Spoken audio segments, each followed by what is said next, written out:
1324페이지 스가랴 14장 1절입니다. 찾으신 줄 알고 제가 봉독해 드리도록 하겠습니다. 여호와의 날이 이르리라.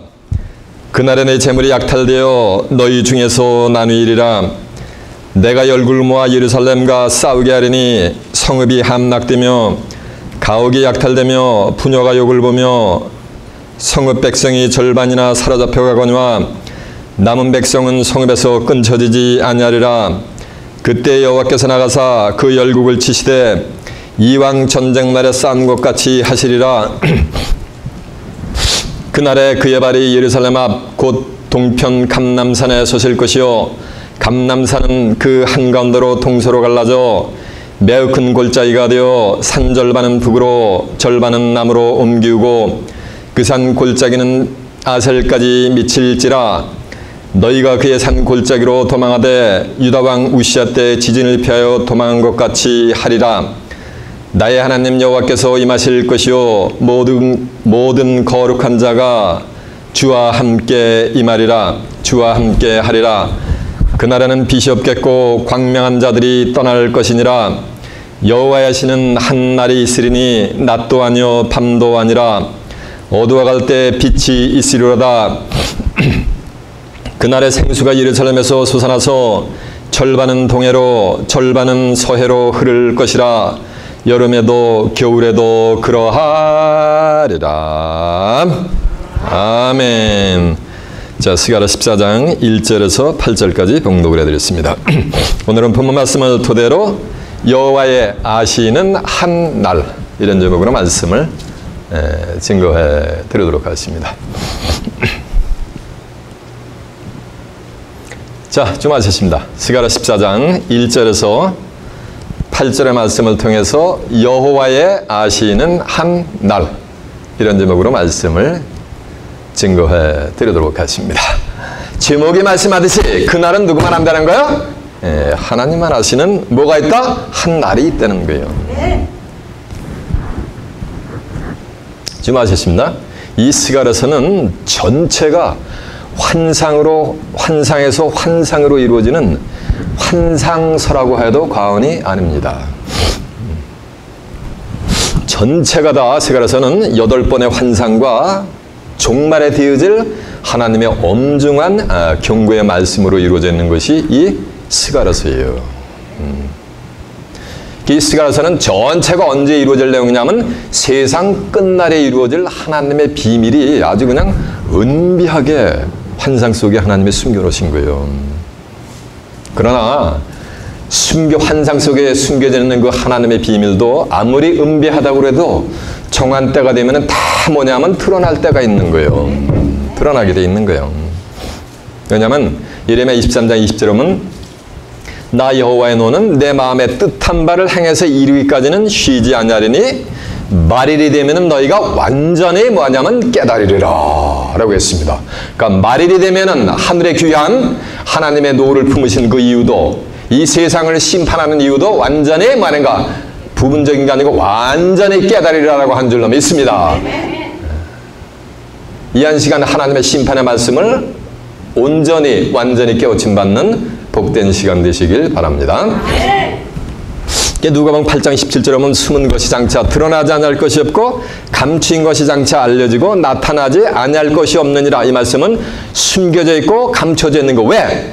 미래 장래 세상 끝날에 되어질 것이기 때문에 지금은 뭐하는가 숨겨져 있고 뭐하는가 감춰져 있는 거예요. 그러나 그것이 숨겨져 있고 감춰져 있는 것이 뭐냐는가 드러나지 아니할 것이 없고 나타나지 아니할 것이 없느니라. 이 말씀은 전부 드러나게 된다는 거예요.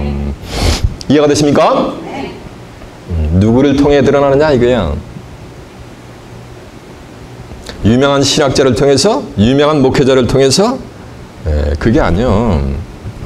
성경에는 누구를 통해서 드러난다라는 것이 성경에 기록이 되어 있어요. 고린도서 2장 10절에 보면 하나님이 성령으로 이것을 우리에게 보이셨으니 성령은 모든 것 곧 하나님의 깊은 것이라도 통달한대. 성령은 하나님의 깊은 것을 통달한대. 하나님이 뭐예요? 태초에 말씀이 계시니라. 이 말씀이 하나님과 함께 계셨으니 이 말씀이 곧 하나님이라 그랬어요. 그러니까 말씀이 하나님이기 때문에 성령은 하나님의 깊은 것을 통달한다는 얘기는 이 성경 속에 감춰둔 미래 장래 되어질 말일에 되어질 스가랴서에 쓰여져 있는 환상의 내용도 밝히 뭐가 된다는 얘기가 다 묵을 통제해서 드러난다는 거예요. 요한복음 16장 12절에도 보니 예수님이 내가 너희에게 이를 것이 많으나 그러나 지금은 너희가 감당하지 못하리라. 그러나 진리의 성령이 오시면 그가 너희를 모두 진리 가운데로 인도하시리니 그가 자의로 말하지 않고 오직 듣는 것을 말하시며 장래일이 뭐야? 그게 환상의 내용에 수거려 있는 미래 장래에 되어질 내용, 장래일을 너희에게 알리시리라라고 한 줄로 믿습니다. 이 시간 진리의 성령의 감화 감동을 받아 본문 속에 있는 모든 미래 장래의 질 내용을 꿰뚫어 보는 가운데 오늘 본문 말씀 가운데 있는 귀한 축복이 여러분에게 충만히 임하는 복된 시간 되시길 바랍니다. 자, 이제 본문의 내용이 어떤 내용인가를 알아보기 위해서 한번 가보도록 하겠습니다. 본문이 어디입니까? 맞아요. 스가랴 14장 1절입니다. 여호와의 날이 이르리라. 그날에 네 재물이 약탈되어 너희 중에서 나누이리라. 그러니까 여호와의 날이 이르리라 하면서 그날에 그랬으니까 여호와의 날은 그날이 되게 될 줄로 믿습니다. 그때에 네 재물이 전부 약탈되고 너희 중에서 뭐냐면 나누게 된다는 얘기요. 성경에서 말하는 이 그날은 하늘의 심판이 임하는 날이요. 로마서 2장 16절에 보면 하나님께서 그리스도로 말미암아 사람들의 은밀한 것을 심판하는 그날이요. 인간의 행한 은비하게 아무도 모르게 행한 그 모든 것을 전부 만한 거야. 하나님은 전부 심판한단 말이요. 언제가 되면은 여호와의 날이 되면은, 그날이 되면은. 이해가 되시죠? 수반의 1장 15절에 보면 그날은 여호와의 분노의 날이요. 하나님이 뭐 하는가? 분을 삼키지 못하고 계시단 말이에요. 그 분을 토해내는 날이란 말이에요. 그래서 환란이 임하는 거예요. 환란과 고통이 이 세상에 임하는 거예요. 그러면서 황무와 폐괴의 날이요. 캄캄하고 어두운 날이요. 구름이 질같이 꽉 낀 날이요. 흑암의 날을 거시민이라라고 한 줄로 믿습니다. 그래서 요한서 2장에도 보면은 그날은 하나님이 시온에서 뭐냐면 나팔을 부는 거예요. 나팔을. 시온에서 호각을 부는 거예요. 호각과 그리고 나의 성산에서 뭐냐면 나팔을 불게 되는 거예요. 호각과 나팔은 언제 부는 거야? 맞아. 긴급할 때 부는 거지. 그러면서 이 모든 세상 꼬미를 전부 뭐냐면은 떨게 해가지고 심판을 행하는 그런 날이 무슨 날이다? 그런 날이 성경에서 말하는 그 날이요. 증거 내용을 한번 확인해 봅니다. 먼저 스바냐서 1장 15절 한번 가보세요. 스바냐 1장 15절입니다.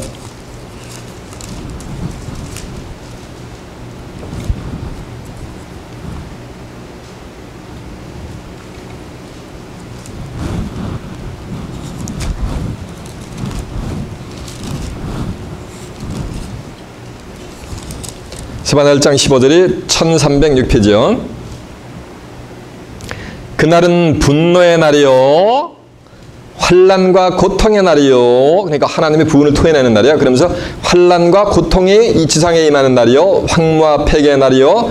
캄캄하고 그 어두운 날이요. 흑암과 구름과 흑암의 날이요. 나팔을 불어 경고하며 견고한 성읍을 치며 높은 망대를 치는 날이라. 내가 사람들에게 고난을 내려 소경같이 행하리라니 이는 그들이 나 여호와께 범죄하였음이니라. 또 그들의 피를 흘려서 티끌같게 되며 그들의 살은 분토같이 될지니라. 그들의 은과 금이 여호와의 분노의 날에 하나님이 이렇게 이 땅을 심판하는 분노의 날에 그날에 그들을 능히 건드리지 못한다. 은과 금이 그들의 육체의 생명을 보존할 수가 있다 없다? 없다는 거예요. 건지지 못할 것이며 이 온 땅이 여호와의 질투의 불에 삼키우리니 이는 여호와가 이 땅 모든 거민을 멸절하되 어떻게 멸절해요? 멸절하되 놀랍도록 뭐하는가? 멸절하리라 라고 한 줄로 믿습니다. 이렇게 이 땅 거민을 하나님이 불로 전부 뭐하는가? 멸절 심판하는 날이 그날이죠. 자, 요엘서 2장 1절 증거 내용을 한번 확인해 보는 거예요. 시온에서 나팔을 불며 나의 성산에서 호각을 불어 이 땅 거민으로 다 떨게 할지니 그 긴박하니까 떨게 되는 거예요. 이는 여호와의 날이 이르게 됨이니라. 이제 임박하였으니 곧 어둡고 캄캄한 날이여 빽빽한 구름이 끼인 날이여 새벽빛이 꼭대기에 덮인 것과 같이 하리니 이는 많고 강한 백성이 이르렀습니다. 이것은 자고 이래로 없었고 이후에도 없으리라. 자고 이래로 없었고 이후에도 없으니까 창세 후 전무후무한 뭐가 되는 거야? 환난 심판의 날이라는 거예요. 불이 그들의 앞을 사르며 불꽃이 그들의 뒤를 태우려니 그 전의 땅은 에덴 동산 같았으나 그 후의 땅은 황만 들 같으리니 그들을 피할 자가 없느니라라고 한 줄로 믿습니다. 그러니까 에덴 동산과 같이 아름다운 이 세상이 어떻게 된다는 거야? 황만 들 같이 전부 불심판을 피할 길이 없다는 얘기요. 언제? 여호와의 날, 곧 그날이 임하면은. 이해가 되셨죠? 성경에 말하는 그날의 의미는 이제 여러분이 감지가 되셨죠? 자, 이제 본문 다시 한번 갑니다. 스가랴 14장 1절입니다. 여호와의 날이 이르리라. 그날에, 이게 그날에, 그러니까 세상 끝날 하나님이 이 땅을 심판하는 날에 이루어질 내용을, 이게 세상 끝날에 이루어진 내용을 스가랴 선지자가 지금 환상으로 보고서 기록을 해놓은 거란 말이에요. 이해가 되죠? 그러면서 그날에 이루어질 내용이 이제 후에 서술이 되는 거예요. 그날에 네 재물이 약탈되어 너희 중에서 나누리라. 그러니까 그날에 하나님의 백성들의 재물이 약탈된다니까 여러분이 가지고 있는 재산에 집이 있는데 집이 반으로 쫙 이렇게 나누고 약탈된다는 얘기가 아니요. 성경에 말하는 재물은 그걸 얘기하는 게 아니요. 여러분 이런 말씀 들어보셨죠? 마태복음 13장 44절에 보면 천국은 마치 밭에 감추인 보화 같다. 보화가 재물이요. 보화 같은데 사람들이 이를 발견하며 기뻐하고 돌아가서 자기 소유를 다 팔아가지고 그 보화밭을 산 게 그게 천국이래요. 그리고 또 천국은 진주를 구하는 장사와 같은데 극히 값진 진주를 만남에 자기 소유를 다 팔아가지고 그 극히 값진 진주를 산 거래. 그게 천국이래. 그래서 보화라는 말씀은 진주와 같은 보화와 같은 하나님의 뭐냐면 말씀을 지금 뭐로 비유하고 있는 거예요? 재물로 비유하고 있는 거예요. 이해가 되세요? 하나님의 백성들의 재물은 뭐가 되는 가장 하나님의 백성들의 가장 귀한 거는 뭐야? 하나님의 뭐냐 깨달은 말씀이지. 말씀이 보화고 재물이지. 진주지. 성경에 보면 하나님의 아들들을 갖다가 모르는 오만 금은 보석으로 성경에도 계시록 21장 한번 비유를 해놨단 말이에요. 그것이 뭐가 된다는 거? 전부 뭐가 되는 거? 약탈된다는 거요. 누구한테? 전부 짐승한테 뺏긴데 짐승 밥이 된다는 거요. 그러면서 나누리라. 내가 열국을 모아 예루살렘께 싸우게 하리니 성읍이 함락되며 가옥이 약탈되며 부녀들의 욕을 보이며 많은 성읍 거민이 절반이나 잡혀가거니와 남은 백성은 예루살렘에서 끊쳐지지 아니라. 그러니까 내가 열국을 모아 예루살렘께 싸우게 하리니. 예루살렘에 누가 있는 거야? 하나님의 백성들이 있잖아. 그런데 이거 누가 이렇게 만드는 거야? 하나님의 백성들을 누가 이렇게 전부 심판하려고 대드는 거야? 누가? 하나님이 이렇게 만드시는 거예요. 하나님이 열국 온 천하 만백성을 갖다 다 끌어막아가지고서 예루살렘을 에워싸가지고서 예루살렘을 치러 오게 만드는 거예요. 이런 전쟁이 이루어진다는 거예요. 이건 영육으로 다 이루어집니다. 이제 앞으로. 왜 그런 거야? 이거 누가 이렇게 만든다고? 하나님이 이렇게 만드시는 거예요. 이제 세상 정함때가 되면은 하나님의 백성들을 짐승의 시대가 되면은 계시록 13장 1절에 보면 바다에서 7마리 10뿔 짐승이 출현해가지고서 하나님으로부터 합법적으로 온 천하를 다스리는 권세를 받게 돼 있어요. 성경에는 얼마 동안 온 천하를 지배하는가라는 기간까지 나온단 말이에요. 42달이라는 기간 동안 이 세상을 전부 짐승이 지배를 하게 돼 있어요. 계시록 13장 8절에 보면 창세 후 생명책에 농명되지 못하고 이 땅에 사는 자들은 전부 뭐냐면 짐승에게 뭐냐면 경배를 해야 돼요. 그래서 짐승에게 경배를 해가지고 짐승의 편이 돼가지고 예루살렘으로 뭐하는가 온 만방이 전부 이제 전쟁을 하러 쳐들어오게 돼 있는 거예요. 이렇게 누가 만든다는 거요? 하나님이 이렇게 만드시는 거예요. 왜? 하나님이 이루고자 하는 한 뜻이 뭐냐면 이루게 될 때까지. 그렇게 짐승에게 하나님이 사단에게 권세를 주신다는 거예요. 이해가 됐죠? 자, 그 내용을 증거 내용을 한번 확인해 봅니다. 계시록 13장 한번 가봐요. 13장 1절 한번 가봅니다.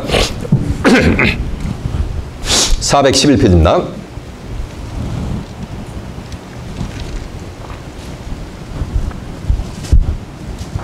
내가 보니 밭에서 한 짐승이 나오는데 뿔이 여려 머리가 일곱이라 그 뿔에는 열매를 간에 있고 그 머리들에는 참남된 이름들이 있더라. 내가 본 짐승은 표범 같고 그 발은 곰의 발 같고 그 입은 사자의 입 같은데 용은 요거 사단을 상징해요. 용이 자기의 능력과 보조와 큰 권세를 그에게 주었더라. 그가 누구야? 일곱 머리 열 뿔 짐승에게 용이 자기가 가지고 있는 모든 권세를 줬단 말이야. 계시록 20장 1절에 보면 하늘에서 내려오는 큰 천사가 쇠사슬과 무적의 열쇠를 가지고 가서 용을 잡으니 그놈이 예빼며 마귀여 뭐냐면 사단이란 말이에요. 그래서 이 용뱀 마귀 사단이 일곱 머리 열 뿔 짐승에게 전부 뭐냐면 권세를 주는 거예요. 그러니까 일곱 머리 열 뿔 짐승은 누구 권세를 받는 거야? 용의 권세, 사단의 권세를 받는 거예요. 이해가 되죠? 그 권세를 가지고 어떻게 하는가?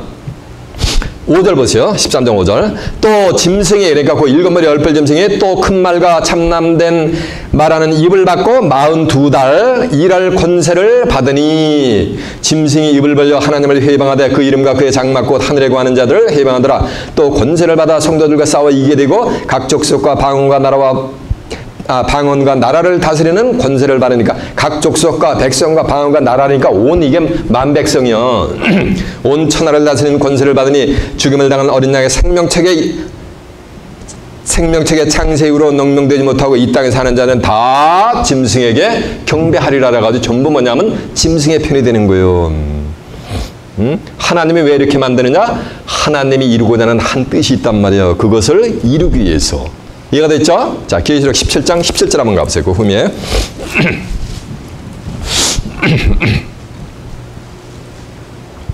하나님이 자기의 뜻대로 할 마음을 저희가 이거 짐승의 세력이요, 사단의 세력이요, 저희에게 주사 한 뜻을 이루게 하시고 저희 나라를 그 짐승에게 주시다니까 그 나라들을 누가 하나님이 누구에게 준 거야? 이 짐승에게 주신 거요. 저희 나라를 짐승에게 주시되 하나님의 말씀이 응하기까지 하심이니라라고 한줄로 믿습니다. 그러니까 하나님의 말씀이 하늘의 뜻이 응하기까지 하나님의 온 천하를 짐승으로부터 짐승이 다스리게 하는 권세를 만약가 준 거요.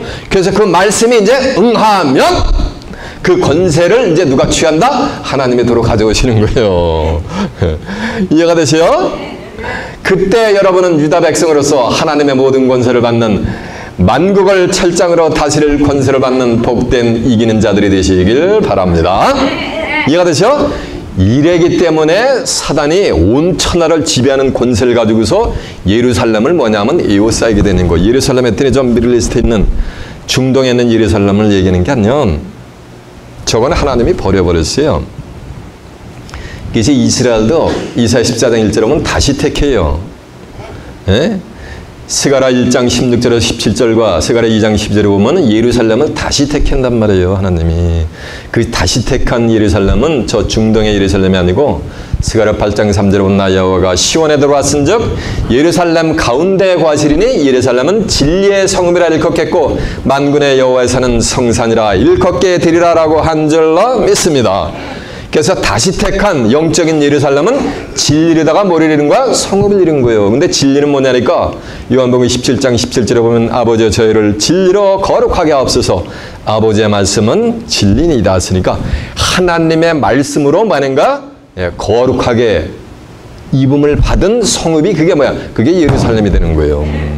그러니까 하나님의 말씀으로 전신갑주를 입은 하나님의 백성들이 있는 그곳을 온 천하에 있는 모든 만백성이 전부 뭐냐면 그 예루살렘을 침략을 하러 온다는 거예요. 구약에서 한번 이뤄가지고 예루살렘 성전이 초토화가 된 것 같이 세상 끝날의 말이라도 또 그것이 재현이 된다는 거예요. 그 재현이 된데 그 예루살렘은 진리로 성읍을 이룬 것이고 구약에서는 느부갓네살 왕이 바벨론의 느부갓네살 왕이 예루살렘을 초토화를 시켰지만은 세상 끝날에는 온 천하가 전부 그렇게 예루살렘을 에워싸고 대드는 거예요. 그래서 예수님이 이런 경고를 했어요. 세상 끝날의 징조를 쫙 피력을 하면서 알려주시면서 마태복음 24장 25절에 보면 그러므로 너는 선지자 다니엘의 말한 바 멸망에 가증한 것이 거룩한 곳. 거룩한 곳이 이게 예루살렘 성전이요. 거룩한 곳에 선 것을 보거든 그때 유대에 있는 자들은 산으로 뭐라? 도망가라라고 한 줄로 믿습니다. 이해가 되시죠? 그래서 이렇게 수많은 만 백성들이 전부 예루살렘을 뭐냐면 에워싸는 거예요. 그러나 예루살렘 거미는 하나님이 무거운 돌이 되게 해요. 그래가지고 만방이 온 천하 만백성들이 와가지고 그 예루살렘 성에 있는 그 무거운 돌을 들라고 아무리 외쳐도 힘을 내서 들라고 해도 예루살렘의 무거운 돌은 결단코 그들에게 들리지가 않게 되게 될 줄로 믿습니다. 자, 이제 스가랴서 증거 내용 확인해 봅니다. 12장 1절 한번 가보세요. 오늘 그 본문 앞에 있어요. 스가랴 12장 2절 봅니다.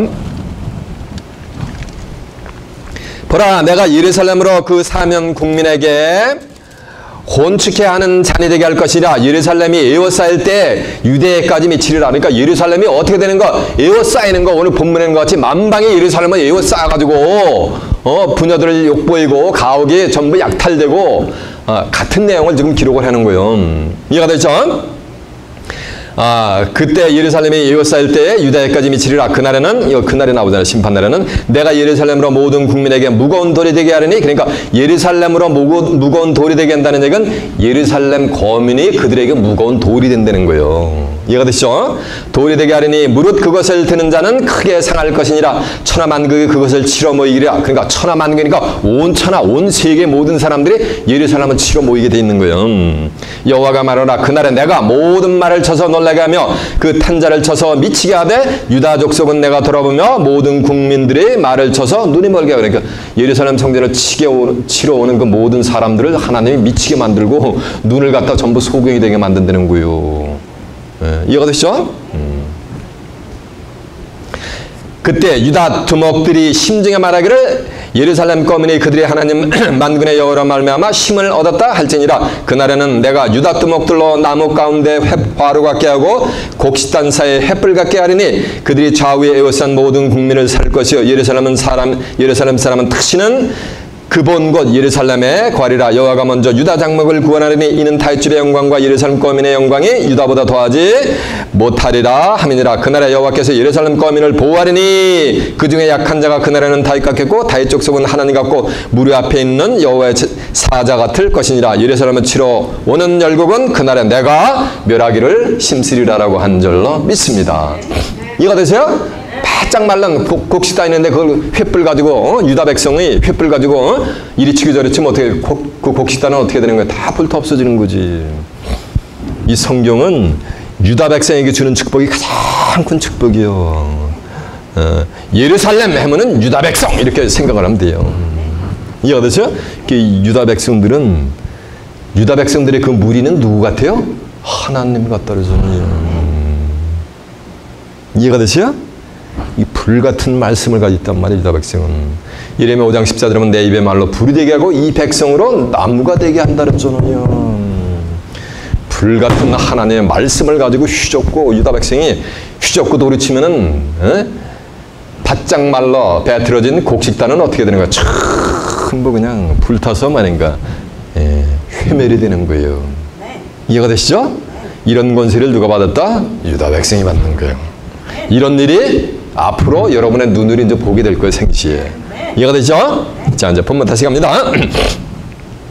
스가랴 14장 2절입니다. 내가 열국을 모아 예루살렘을 싸우게 하리니 성읍이 함락되고 성읍이 함락된다는 게 예루살렘 성읍이 함락된다는 게요. 성읍은 비유적으로 얘기하면 오늘날 보면 교단위로 보면 장로교, 침례교, 감리교, 캐돌이 이게 전부 성읍이요. 이해가 되시죠? 제7일 안식교, 뭐 여호와의 증인 이게 다 성읍이요. 근데 그 성읍이 전부 뭐가 된다는 얘기야? 함락이 되게 돼 있어요. 누구한테? 짐승한테. 다 짐승밥이 되게 돼 있는 거예요. 성읍이 함락되면 가옥이 약탈되며, 가옥은 뭐냐면 그 교단에 있는 그 성읍에 있는 교회들을 보면 되는 거야. 이해가 되시죠? 교회마다 전부 뭐 약탈이 되는 거 짐승한테. 부녀가 욕을 보며 부모가 욕을 보이니까 여자들이 욕을 보인다는 얘기 아니요. 성경 말하는 부녀는 목자로 상징했습니다. 고린도서 4장 15절에 보면 그리스도 안에 1만 스승이시되 아비는 많지 아니하나니 오늘날 복음으로서 내가 너희를 낳았다. 그러니까 사도 바울이 고린도 교인들을 낳았대. 남자가 어떻게 아이를 낳습니까? 사도 바울이 고린도 교인들을 만약에 말씀으로 낳은 거예요. 그 사도 바울이 부녀 여자 입장이 된 거란 말이에요. 갈라디아서 4장 19절에도 보면 갈라디아 교인들에게 내가 너희 속에 다시 그리스도의 형상에 이르기까지 해산하는 수고를 하는데 사도 바울이 어떻게 해산을 합니까? 뭘로 해산하냐면 야고보서 1장 18절에 보면 그가 그 조물 중에 우리로 한 천열매가 되게 하시려고 진리의 말씀으로 우리를 낳으셨느니라라고 한 줄로 믿습니다. 진리의 말씀으로 낳은 거니까 이건 영적인 자녀가 될 줄로 믿습니다. 이해가 되죠? 그러니까 목자들이 전부 욕을 보인다는 거예요. 누구한테? 짐승밥이 된다는 거예요. 전부. 오늘날 교회, 교단마다 목회자들이 전부 뭘 보이게 된다니까? 욕을 보이게 된다는 거예요. 짐승의 밥이 되니까 그를 따르던 하나님의 백성이라고 하는 자들이 볼 때 어떻게 되는가? 그 욕이 보이는 거지. 이해가 되세요? 그 부녀가 이걸 보며 성읍 거민이 절반이나 사로잡혀가거든요 하니까 성읍의 그 밑에 있는 하나님의 백성들이 전부 짐승에게 사로잡혀가는 거예요. 사로잡혀가거든요. 남은 백성은 성읍에서 끊쳐지지 아니하리라. 그러나 그런 일이 있을 때 남은 백성은 끊쳐지지 않으니까 굳건히 서게 될 줄로 믿습니다. 그래서 성경은 남은 자만, 이 렘넌트만 하나님이 구원해내는 거예요. 여러분 이런 말씀 들어보셨죠?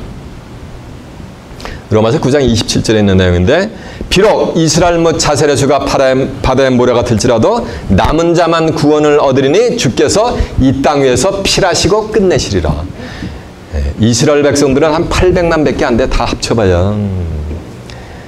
다시 택한 이스라엘 했잖아. 다시 택한 이스라엘은 갈라디아서 3장 29절에 보면 누구든지 그리스도에게 속한 자면 다 아브라함의 자손의 약속대로 유업을 받는다 그랬어요.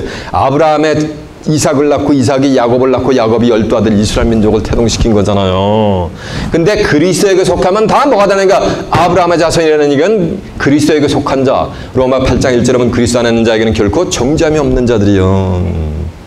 그리스도 안에 거한 자들은 영적으로 다시 택한 뭐가 되는가? 이스라엘이 되는 거예요. 이해가 되세요? 그 이스라엘 민족이 바다의 모래 같은 오늘날 기독교인들 200억이 되잖아. 200억 셀라 보세요. 20억이 되잖아. 20억의 인구를 세려면 여러분이 지금 남은 라이프타임에 셀라라도 그 세대가 돌아가셔. 이해가 돼서 그렇게 많은 숫자란 말이에요. 그러나 20억의 인구가 있지만은 남은 자만 뭘 받는 거야? 구원을 얻는 거야. 이 짐승의 시대 다 심판이 임하는 거예요.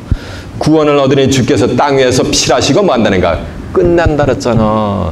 그러니까 성경에 그렇게 기록이 되어 있으면 하나님이 그렇게 하시겠다는 거예요. 그러면 그것을 믿는 게 하나님을 믿고 그것을 믿는 게 예수님을 믿는 거예요. 뭐 교회만 나면 다 환난 몸이라고 공중으로 쫙 올라간대. 들림 받는데 그리고 자기들은 심판 안 받는데 그건 누구 생각이야? 그건 종들이 하는 교리요. 진리가 아니고. 이해가 되세요? 이건 제 사견이 아니요. 넘치는 공의와 회멸이 뭐냐면 작정이 됐다 그랬단 말이에요. 자, 확인해봐. 로마서 9장 29절 한번 가봅니다. 확인해봅니다. 로마서 9장 29절 확인시킵니다. 로마서 9장 29절이 몇 페이지냐면 252페이지요.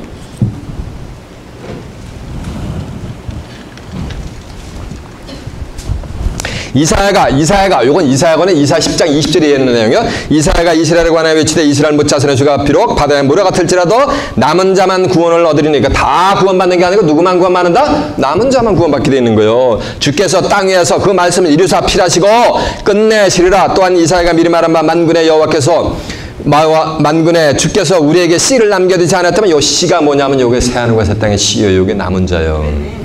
씨를 남겨두지 않으셨다면 우리가 소돔과 같고 고모라와 같았으리로다라고 한 줄로 믿습니다. 저 보세요. 씨 뭐냐면 자 보세요. 백마지기에서 200가마가 수확이 돼도 그 다음에 씨를 몇 가마 남겨놔요? 한 2가마만 남겨놓고 나머지 98가마는 뭐 하는가? 방앗간에 가가지고 전부 이리 찌고 저리 찌고 이렇게 돼가지고서 그 알갱이가 전부 누구 뱃속으로 들어가게 돼 있어요? 생명체의 뱃속으로 들어가게 돼 있는 거예요. 그 씨는 다음에 뭐가 되는가? 모판 위로 옮겨져가지고 또 다른 생명을 잉태하게 된단 말이에요. 이해가 되세요? 그게 남은 씨요. 남은 씨야. 100가마 중에서 2가마만 남겨둔단 말이야, 농부가. 이와 같이 하나님도 바다에 모래같이 많지만은 거기서 많으니까 남은 자만 소수의 남은 자만 남겨내서 씨로 남겨놓는단 말이야. 씨는 씨인데 어디에 씨? 새하늘과 새 땅의 씨로 하나님이 남겨놓으시게 되게 될 줄로 믿습니다. 자, 이사야 10장 20절 한번 가보세요. 이사야 10장 20절이 몇 편이냐면요. 978페이지가 됐습니다. 이스라엘의 남은 그날에 그 심판날에 그날에 이스라엘의 남은 자와 야곱 족속의 피난한 자들이 다시는 자기를 친자를 의뢰치 않냐고 이스라엘의 거룩한 자 여호와를 진실히 의뢰하리니 남은 자 곧 야곱 중에 남은 자가 능하신 하나님께로 돌아리라. 이스라엘이여 네 백성이 바다에 모래가 들지라도 남은 자만 돌아오려니 넘치는 공의로 회멸이 뭐였다? 작정되었습니다. 이미 작정되었은즉 주 만군의 여호와께서 온 세계 중에서 끝까지 행하시리라라고 한 줄로 믿습니다. 그러니까 온 세계상에 하나님이 남은 자만 구원시키고 나머지는 뭐가 되는가? 다 짐승에게 뭐가 되는가? 먹히게 한다는 거예요. 이해가 되시죠? 그래서 성경에 보면은 남은 자는 큰 감람나무가 있는데 가장 높은 곳에 감람나무 높은 곳에 한 2, 3개 감람나무 열매가 이렇게 열려있고 무성한 가지 한 4, 5개가 달려있는 것 같이 남은 자가 이렇게 뭐냐면 희소할 것을 성경은 예고를 한단 말이에요. 큰 감람나무 열매가 맺혔으니까 얼마나 많은 감람나무들이 열매가 있겠느냐고. 근데 가장 높은 곳에 2, 3개 무성한 가지에 4, 5개 남으니까 많이 남아 7개. 그 큰 감람나무에서 감람나무 열매 7개 남는 것과 같이, 그리고 나머지는 전부 떨어지는 것 같이 그렇게 하나님이 심판을 한다는 얘기요. 자, 그 후면에서 이사야 17장 6절 한번 가보세요. 그러나 오히려 줄 것이 남으리니, 여기 남는 게 이게 남은 자야. 감람나무를 흔들 때 가장 높은 가지 꼭대기에 실과 2, 3개가 남은 같겠고 무성한 나무의 가장 먼 가지에 4, 5개가 남은 같이 같으리라. 이스라엘의 하나님 여호와께서 말씀하시느니라 라고 한 줄로 믿습니다. 자, 좀 하세요. 시간이 가니까 성경 찾아보면 시간이 넘어가. 지금 너무 많이 걸려. 그냥 듣고 계세요. 그래서 이 남은 자가 얼마나, 지금 75개 인구가 있는데 그 중에서 얼마나 희소했냐면은 성경에서 금햄은 오빌의 정금을 따라갈 수가 없어요. 가장 완벽한 금이 오빌의 정금이요. 솔로몬이 그 성전을 짓고서 자기 꾸밀 때 그 오빌의 정금 가지고 꾸몄단 말이에요. 그래서 남은 자가 오빌의 정금보다도 더 희소하단 말이에요. 이해가 되세요? 성경에 보면 남아있는 자를, 이 남은 자를 나무로 비유를 했는데, 산이 있는데 산을 갖다 불로 전부 부심판을 해보니까, 불을 질러보니까 거기에 몇 구리가 남겠냐고. 그와 같이 그 남아있는 나무가 어린아이가 세인단 말이에요. 이 세상에 지금 5대양 6대째 살아남은 자, 육체가 살아남은 자를 어린아이가 한 명, 몇십 년 가서 또 한 명, 몇십 년 가서 또 한 명 이렇게 셀 수가 있게 희소하게 남은 자들이 남게 될 것을 성경은 예고를 하고 있습니다. 이해가 되세요? 그래서 이 하늘의 심판을 갖다 예수님도 창세 이후 전무 뭐냐면 후무한 환란이라고 그랬어요. 이해가 되세요? 그런 심판이 어디에 임할까? 온 세계상에 임하리라 그랬잖아. 온 세계에 임할 거예요. 지금 이제 조만간에. 이해가 되시죠? 자, 이제 본문 스가랴 4장. 남은 자는 이런 심판이 몇 때 끊치지 않고 남게 되는 거예요. 3절 보니까 그때 여호와께서 나가서 그 열국을 치시되, 이렇게 잡으세요. 열국이 예루살렘에 치러 이렇게 모일 때 여호와께서 나가서 이제 그 열국을 심판하시는 거예요.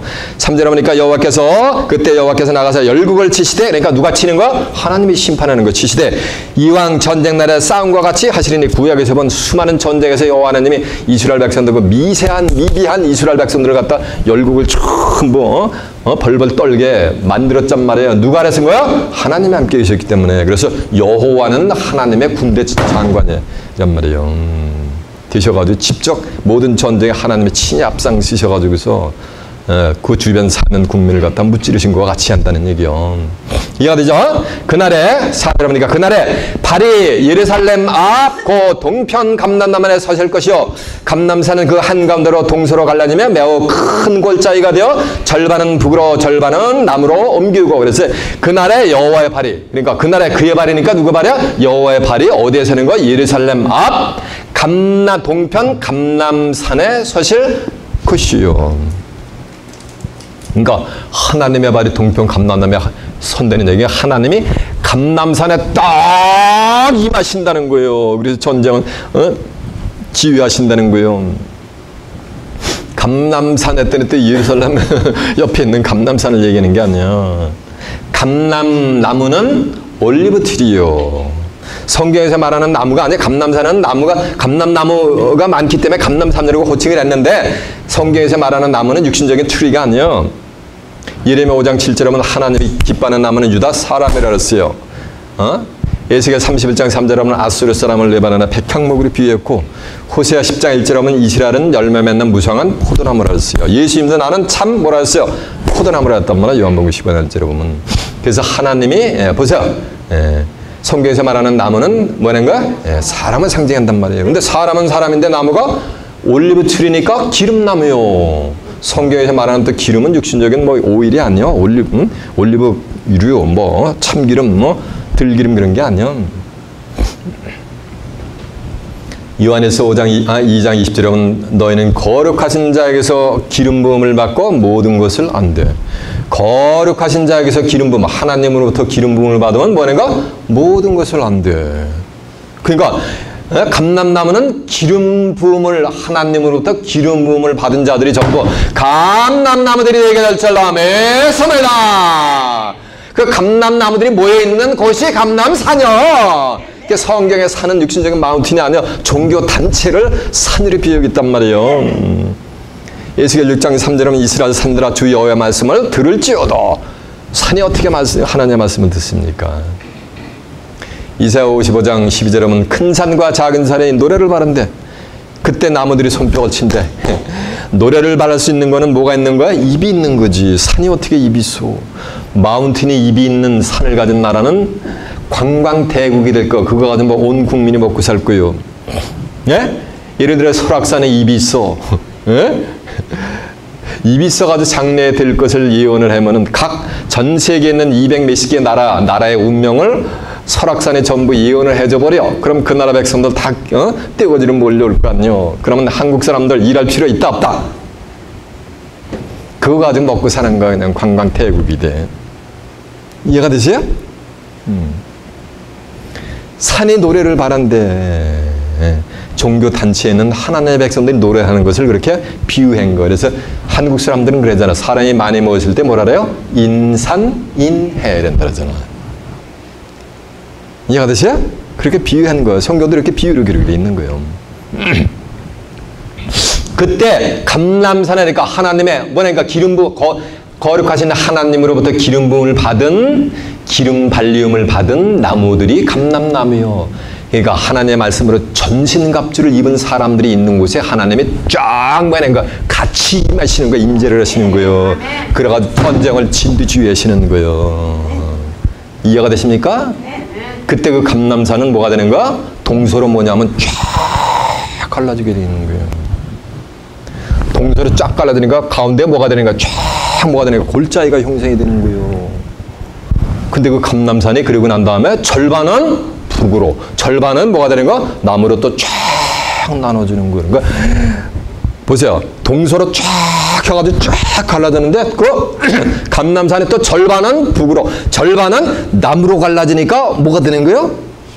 아, 맞아요. 권사님이 십자가래. 맞아요. 십자가의 형상을 이루게 될 줄로 믿습니다. 이해가 되세요? 그때야 5절 보니까 그 산 골짜기는 아셀까지 미칠지라 너희가 그 산 골짜기로 도망하되. 그러니까 그 산이 쫙 갈라질 때 남은 자들이 얼른 도망가는 거야. 그 골짜기로 계곡으로 도망가는 거예요. 네, 골짜기로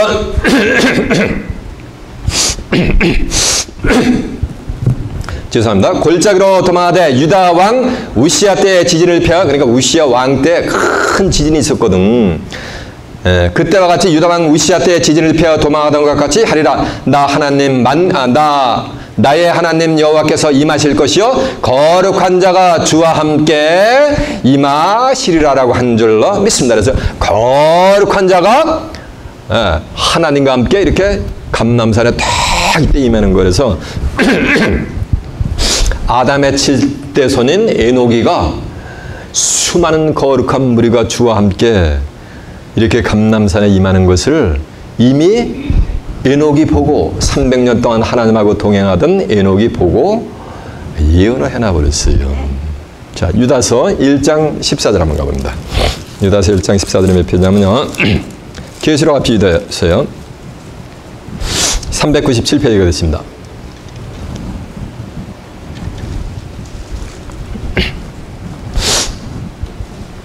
아담의 7세손 에녹이 사람들에 대하여 예언하여 이르되 보라 주께서 하나님께서 수만의 거룩한 자와 함께 임하셨나니 이는 뭇 사람을 심판하사 모든 경건치 않은 자의 경건치 않게 행한 모든 경건치 않은 일과 또 경건치 않은 죄인이 주께 거스려 한 모든 강팍한 말을 인하여 저희를 정죄하려 하심이라 하였느니라. 이 사람들은 원망을 하며 불만을 토하는 자며 그 정욕대로 행하는 자라. 그 입으로 자랑하는 말을 내며 이를 위하여 아첨하느니라 라고 한 줄로 믿습니다. 이해가 되시죠?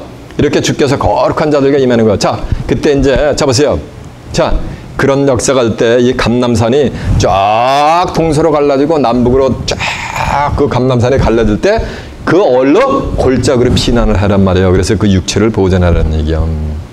이 본문에는 그렇게 이렇게 돼 있어요. 근데 이사야 선지자는 이거를 또 밀실로 비유를 했어요. 내 백성아 너는 밀실로 옮겨가서 하나님의 분노가 지나기까지 거기서 밀실에서 잠시 동안만 참고 기다리거라. 그러면 하나님께서 온 세상 만민을 뭐 하는가 전부 심판하게 돼 있는 거야. 이사 26장 20절 한번 가봅니다. 이사 26장 20절에 몇 페이지냐면요. 995페이지가 되겠습니다. 내 백성아 갈지어다. 어디로 가? 밀실로 가라는 얘기요. 그 골짜기로 가라는 얘기요. 감람산 골짜기로. 이해가 되세요? 감람산 골짜기로 피난하는 거랑 밀실로 피난해 가라는 거랑 같은 말씀이 될 줄로 믿습니다. 내 백성아 갈지어다. 네 밀실에 들어가서 네 분을 닫고 분노가 지나기까지 잠깐 숨을지어다. 보라 여호와께서 그 처소에서 나오사 땅의 거민의 죄악을 벌하실 것이니라. 땅이 그 위에 찾았던 피를 드러내고 그 살해당한 자를 다시는 가리우지 뭐하리라 아니하리라 라고 한 줄로 믿습니다. 이해가 되세요? 근데 잡으세요. 이사야 14장 30절 보면 이런 말씀이 있어요. 주께서 시온을 세우셨으니 그 백성의 곤관자들이 그 안에서 피난하리라. 같은 말씀이요. 밀실이나 감남산 골짜기나 또 뭐하는가? 시온이나 같은 말씀이요. 주께서 시온을 세우셨으니 그 백성의 곤관자들이 그 안에서 피난한다는 거나 내 백성아 밀실에 가서 분노가 잠시 지나기까지 뭐하는가? 거기서 참고 기다리라. 기다리고 있을지어다. 같은 말씀이 되게 될 줄로 믿습니다. 이해가 되시죠? 그래서 이제 이 밀실에 들어가면 낮에는 구름 기둥으로 하나님의 백성들을 보호하고 밤이면은 불 기둥으로 보호를 해주고 그리고 하나님이 텐트를 쳐버려요. 이 남은 자들이 있는데 탁 하나님의 텐트를 쳐가지고 하늘에 불심판이 있을 때도 뭐 한다? 머리털 하나 상치 않게 하나님이 철두철미하게 뭐냐면 보호를 해준단 말이에요. 자, 이사야서 4장 2절 한번 가보세요. 이사 4장 2절 970페이지입니다. 그날에 이것 그날이란 말이에요. 세상 끝날에 이루어지려면요. 그날에 여호와의 사계를 닫고 영원할 것이요 그 땅에 솟아는 이스라엘의 피난하는 자를 위하여 피난한 자 여기 남은 자요 피난하는 자를 위하여 영원하고 아름다울 것입니다. 시온에 남아있는 자 예루살렘에 여기 남은 자가 나온단 말이에요. 시온에 남아있는 거나 밀실에서 남아있는 거랑 같은 말씀이요. 시온에 남아있는 자, 예루살렘에 머물러 있는 자, 곧 예루살렘에서 생존한 자 중 농명된 모든 자는 거룩하다 칭함을 얻으리니 이는 주께서 그 심판하는 영과 소멸하는 영으로 시온의 딸들의 더러움을 씻으시며 예루살렘의 피를 그 중에서 정결케 하실 때라. 여호와께서 그 거하시는 온 시온산과 모든 지표에 낮이면 구름과 연기의 밤이면 화염의 빛을 만드시고 그 모든 영광 위에 천막을 뭐 하는 거? 여기 덮어주잖아. 천막을 덮으실 것입니다. 또 천막이 있어 낮에는 더위를 피하는 그늘을 찌으며 또 폭우를 피하는 숨은 곳이 되리라라고 한 줄로 믿습니다. 그래서 폭우가 내릴 때 다 이걸 피하게 하는 거예요. 그래서 이사야 32장 자 보세요. 2절에 보면 이제 그날이 되면은 한 왕이 의로 통치하게 되는 거예요. 그러면서 방백들은 공평으로 정사할 때 한 사람이 그날에 그 의로 통치하는 그 왕이 한 사람이 있어가지고 그 한 사람에게 피하는 자들에게는 마른 땅에 뭐라는가?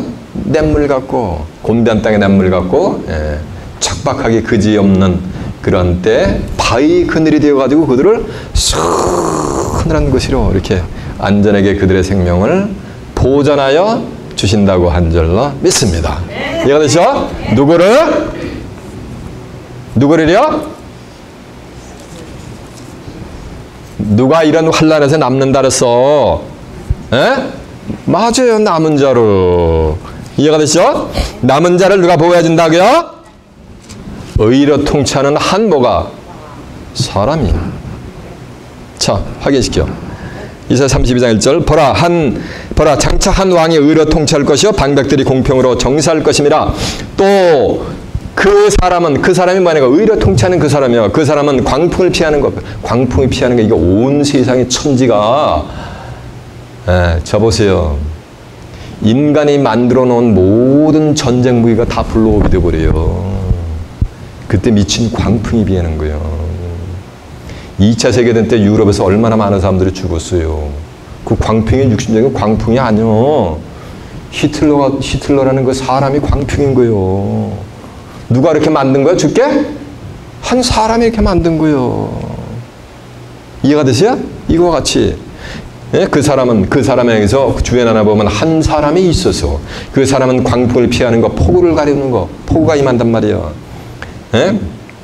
폭우를 가리는 곳 같을 것이며 마른 땅의 냇물 같을 것이며 곤비한 땅의 바위 그늘 같으리라라고 한 줄로 믿습니다. 이해가 되죠? 자, 본문 다시 갑니다. 스가랴 14장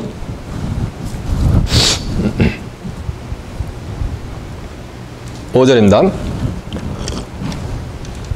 그 산 골짜기는 아살까지 미칠 것이나 너희가 그 산 골짜기로 도망하다 유대 우시야 왕 때 지진을 피하여 도망한 것 같이 하리니 나의 하나님 여호와께서 임하실 것이며 모든 거룩한 자가 주와 함께 하시리라. 이렇게 남은 자들은 전부 이렇게 뭐하는가? 피할 길을 내주는 거라서 하늘이 무너져도 솟아날 구멍이 있다 그랬잖아. 그 솟아날 구멍이 오늘날 이 미치리온. 이해가 되세요? 그때 그날에는 이런 심판이 임하는 온 천하를 심판하고 남은 자가 이렇게 육체의 생명을 보존하기 위해서 밀실로 가서 보존하기 위해서 이 온 천하가 다 하나님의 심판을 받을 때 그날에는 빛이 있는 거 없는 거예요? 없는 거. 빛이 있다니까 이건 뭐 비가 없고 빛이 없고 어두운 게 아니야. 하나님이 구원의 빛을 안 준다는 거. 그때는 이미 툴레이션. 태초의 말씀이 있다라는 그 말씀 안에 생명이 있었으니 이 생명은 그 사람들이 뭐라 그랬어요? 빛이라 그랬잖아요. 요한일서 1장 5절에는 하나님은 빛이시니라 그에게는 어둠이 조금도 없느니라 그랬잖아. 그래서 그날에는 빛이 없겠고 광명한 자들이 떠날 것이에요. 광명한 빛의 자녀들은 떠나는 거. 어디로 떠나가? 이 육체의 생명을 보호되기 위해서 감람산 골짜기로 밀실로 마는가 쫙 광명한 빛의 자녀들은 전부 떠나게 될 줄로 믿습니다. 근데 뭐라니까? 그날에는 광명한 자들이 떠나라니까 그날이니까 한 날이 있는 거예요. 여러분도 그날이 되면은 뭐가 되는 거? 이곳을 이제 뭐가 되는 거? 떠나게 되어 있는 거예요. 이해가 되세요? 네. 귀 있는 자는 깨닫기를 바랍니다. 아멘. 이건 미국에서 영원히 살 게 아니에요. 응? 이것도 불심판이 임해. 그래서 떠나야 되는 절로. 그날에는 광명한 자들이 떠날 것이며 여호와의 아시는 한 날이 있으리니 여호와의 아시는 몇 날이 있어? 한 날. 그래서 오늘 설교 제목이 뭐야? 여호와의 아시는 한 날이요. 그 심판이 임하고 나면은 여호와하시는 한 날이 임하게 돼 있어요. 지상에. 그 여호와의 아시는 한 날이 바로 새하늘과 새 땅이 되게 될 줄로 믿습니다. 한 날이 이르르니 낮도 아니요 밤도 아니라. 그래서 낮도 아니고 밤도 아니고 하나님의 영광의 빛이 이사야 60장에 보면 쫙 시온으로 임해가지고서 온 천하 만백성이 있는 그 모든 금은보화 재물이 전부 뭐냐면 그 하나님의 성산으로 성전으로 다 모이게 돼 있단 말이에요. 육해공군 통해가지고 바다, 육지, 공중을 통해가지고 온 세상의 모든 재화가 다 일리 임하게 돼 있어요. 네? 이리가 이리여 여러분이 계신 곳이 될 줄로 믿습니다. 네? 그래서 이제 계시록 새하늘과 새 땅이 열렸는데 성 안에 성전이 보이지 않는데 거기는 밤낮이 없어. 그런 문을 다 성전을 다 열어줬고요. 그 성전으로 누가 들어오느냐면 예수 믿고 죽은 영혼들이 오는 거야. 사람들이 그 만국의 영광을 가지고 그리 들어오는 거예요. 그러니까 밤낮이 필요가 있다 없다. 밤낮이 필요 없고 그것만 해가 빛의 자녀리 거하는 그러니까 빛만 있는 곳이요. 어디에? 새하늘과 새 땅에서는. 그러면서 하는 말씀이 어두워 갈 때 빛이 지르다 그날에 생수가 예루살렘에서 솟아나서 절반은 동해로 절반은 서해로 흐를 것입니다. 여름에도 겨울에도 그러하라. 그날에 생수는 이게 뭐냐면 영생수요. 이해가 되세요? 계시록 22장에 보면 또 저가 수정같이 맑은 생명수의 강을 내게 보이니 하나님과 어린 양의 보호자로 벌써 길 가운데로 흐르는데 그 강 좌우에 생명나무실과가 쫙 있는데 생명나무실 같다 보면 창세기 3장 22절에 보면 영생한다 그랬잖아요. 계시록 22장 17절에 보면 성령과 신부가 말씀하시기를 오라시는도다. 듣는 자도 오랄 것이요 목마른 자도 올 것이요 원하는 자는 값없이 생명수 영생수를 받으라라고 한 줄로 믿습니다. 이 생수가 절반은 동해로 절반은 그 나라 서해로 흐르는데 그 생수는 하나님의 보좌로부터 흐르는데 절반은 서해로 절반은 동해로 예루살렘에서는 흐르지가 않아요. 백두산은 천지라래. 하늘에 계신 우리 아버지 했잖아. 천지에서 백두산 계곡에서 흘러가도 절반은 어디로 흘러요? 희한하게 서해로 흘러 압록강을 통해서 절반은 얼로? 두만강을 통해서 뭐가 되는 거? 흐르네? 희한하네. 이사야서 18장 7절에 보면 강들이 흘러 나뉘는 나라에 시초부터 강성하며 대적을 밟는 땅에서 만군의 여호와께 예물을 드리려고 하나님의 이름을 두신 시온산일이 임한단 말이에요. 강들이 흘러 나뉘는 나라는 이 지구상에 어디밖에 없어? 희한하게 대한민국밖에 없네.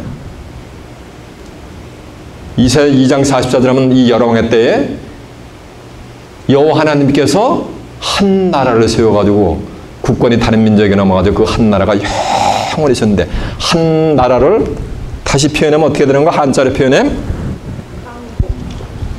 이 희한하네. 한국이 되네. 이 동네에서 한국이라네. 시편 144편 15편에 보면 15절에 보면 이런 말씀이 있어요. 여호와를 자기 하나님으로 삼은 백성은 뭐가 있다다? 복이 있도다. 시편 33장 12절에 보면 여호와를 자기 하나님으로 삼은 백성은 하나님이 꺼내가지고 기업으로 삼은 백성은 복이 있도다라고 한 줄로 믿습니다. 한 시내가 흘러가지고 시편 46편 4절에 보면 시내가 흘러가지고서 만약에 쭉 하나님의 성고 지극히 높으신 자의 성소를 갖다가 쫙 적시니까 그걸 보고 하나님이 기뻐하시니라 라고 한 줄로 믿습니다. 이렇게 영생수야. 그 영생수를 먹으면 인간의 육신이 죽음을 보지 않고 만약에 영생 불사는 거예요. 그 생수가 거기서 흐른단 말이에요. 근데 육신적으로도 보니까 그 흐르는 것이 한국이네. 절반은 동해로 절반은 서해로 흐르고 흘러서 나뉘고 한 나라네. 여름에도 겨울에도 그런다는 게 사시사철 그런다는 얘기예요.